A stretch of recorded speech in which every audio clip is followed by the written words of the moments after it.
I personally consider this to be the best and most important method for taking bind B site, but you can watch the video and decide for yourself. While I was doing the B bind angles video, I noticed a couple of key things about the site that totally changed my approach to attacking it. Hello everyone, my name is Atchax, and today we will be talking about how to attack the B site on bind.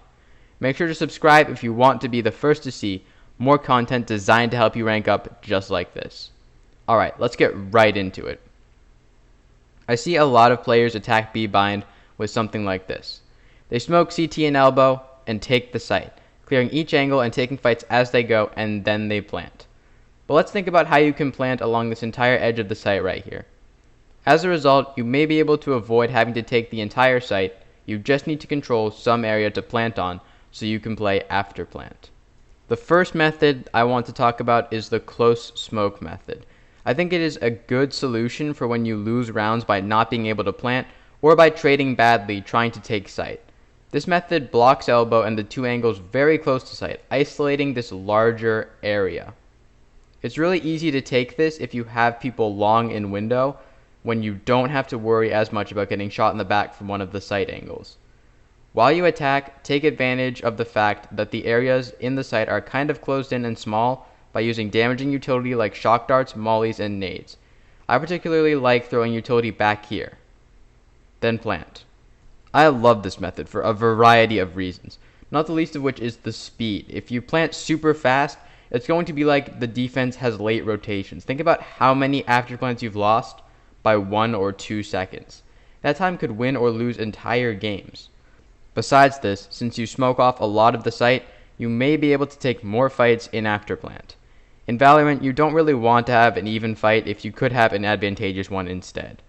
That afterplant is going to put a lot of pressure on defenders and force them to either come to you or lose. Besides, it can be really easy to pick off defenders while they defuse rather than while they shoot at you.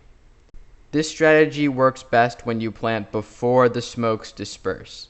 I also like to spray through the smoke just to make sure opponents don't try to spray through the smoke themselves to pick off a teammate while they plant. The second method has smokes which are a little bit farther back. I think it is a great answer for when you have been losing after plants.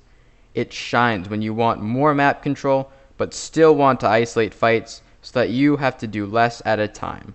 You clear these extra areas but plant in the same spot. However, unlike method 1, you can now also put people in these corners to hopefully catch retakers off guard and trade more favorably to win after plant. On a side note, if you can throw utility back site, you can sometimes force a defender to run through the smoke to avoid the damage straight into your team for what should be an easy pick. The third method is also oriented around site control. It's called the snake method, and not because the smokes are in a straight line. If you look at the way you can clear site with this setup, you really only have to look one direction most of the time. You can stack your team and decimate anyone who tries to hang on to site. You get even more map control than the second method, almost as much as if you attack site how most people do. Just be careful not to get boxed in or trapped by elbow, window, and CT pushes. Make sure to have some people expand to window, long, and or elbow.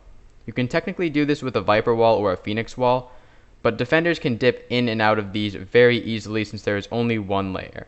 That's why I like using smokes, which have 2 layers across the center. I thought about this as a way to beat players who were over aggressive or had a hold site at all costs mentality. However, I'm sure there are more creative ways to use it, and I look forward to seeing what you guys come up with. I hope this video helped you out. Best of luck everyone, and I will see you next time.